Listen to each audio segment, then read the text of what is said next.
ताकि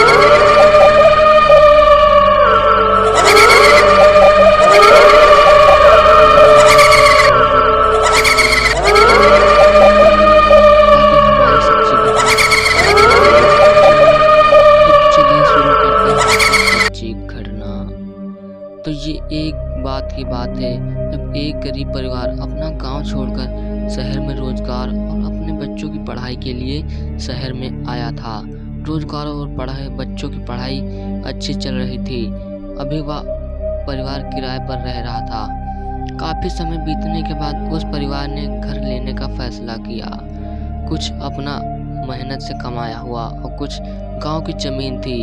जमीन को बेचकर इतना रुपया इकट्ठा हो गया था कि रामपाल सिंह ने अपना खुद का घर बना लिया था। पूजा पाठ करने के बाद रामपाल सिंह ने नए घर में प्रवेश किया।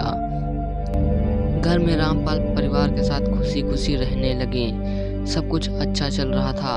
एक दिन सभी घर पर थे, तभी रामपाल ने बच्चों ने देखा कि फर्श पर कुछ दिख रहा है। बच्चे डर गए और डर के मारे चीखने चिल्लाने लगे। बच्चों की चीख सुनकर बच्चों के माता पिता कमरे से बाहर आ गए। तब तक फर्श में कुछ डरावने चेहरे दिखने लगे थे।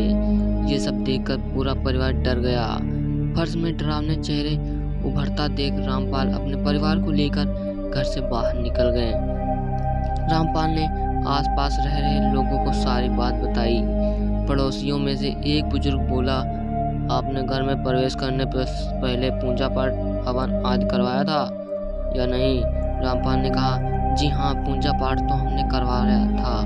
तब बुजुर्ग ने रामपाल को सलाह दी कि आप एक बार फिर से अपने घर में पूजा करवा लो। हो सकता है कि पहले की गई पूजा में शायद कोई कमी रह गई हो, जिसकी वजह से ये सब हो रहा है।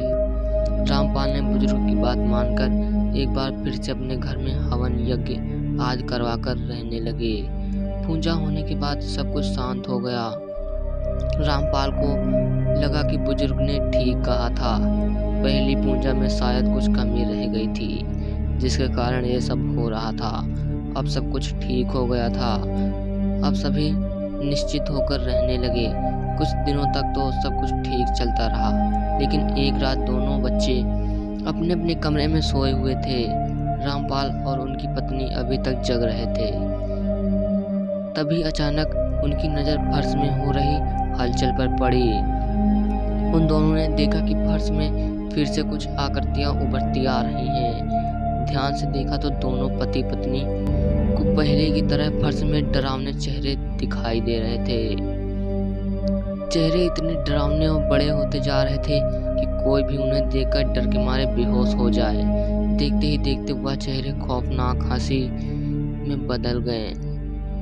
फर्श से बाहर आने लगे। उनका आकार बहुत बड़ा और उनकी लाल आंखें, बिखरे बाल और बड़े बड़े नाखून थे, जिनको देखकर रामपाल और उनकी पत्नी डर के मारे बुरा हाल हो गया।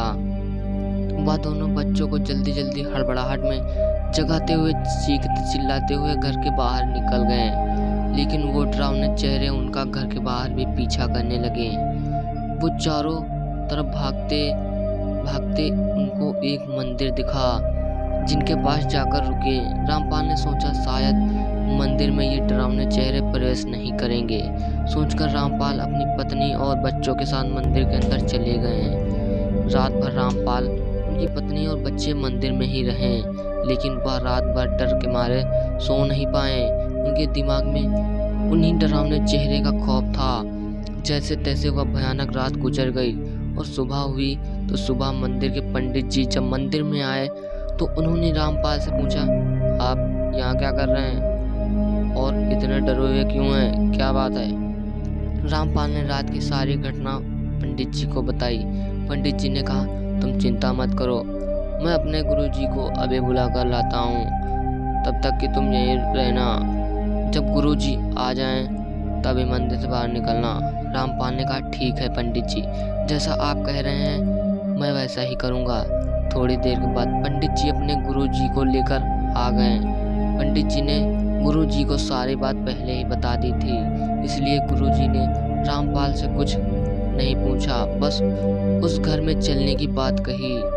अब सब लोग उस घर के बाहर आकर खड़े हो गए।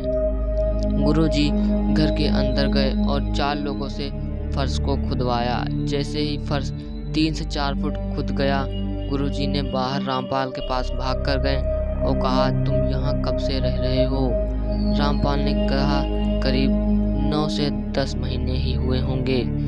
क्यों गुरुजी, आप ऐसा क्यों पूछ रहे हैं? तब गुरुजी ने बताया कि यहाँ तुम्हारा घर बना है, उसके नीचे कभी कब्रिस्तान थे, तभी वह डरावने शक्लें आपको दिख रही हैं। इस पर रामपाल ने कहा, तो अब हम क्या करें गुरुजी? तब गुरुजी ने कहा, यह तो उन प्रेतों से पूछने पर ही पता चलेगा कि वो क्या चाहते हैं। गुरुजी ने काफ़ी सिद्धियां प्राप्त की थी, इसलिए उन्हें भूत प्रेतों से बात करने में भी अच्छे से आता था और उन्हें सबक सिखाना भी।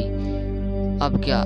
गुरुजी ने रामपाल और उनके परिवार से कहा दिया कि इतना सब कुछ ठीक ना हो जाए, आपको मंदिर में रहना होगा, क्योंकि अगर आप लोग घर से बाहर गए तो आप इस बार उन भूतों का निवाला बन सकते हैं। रामपाल ने कहा, ठीक है गुरुजी।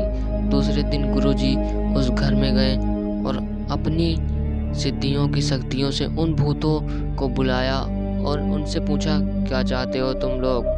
उस भले परिवार को क्यों परेशान कर रहे हो?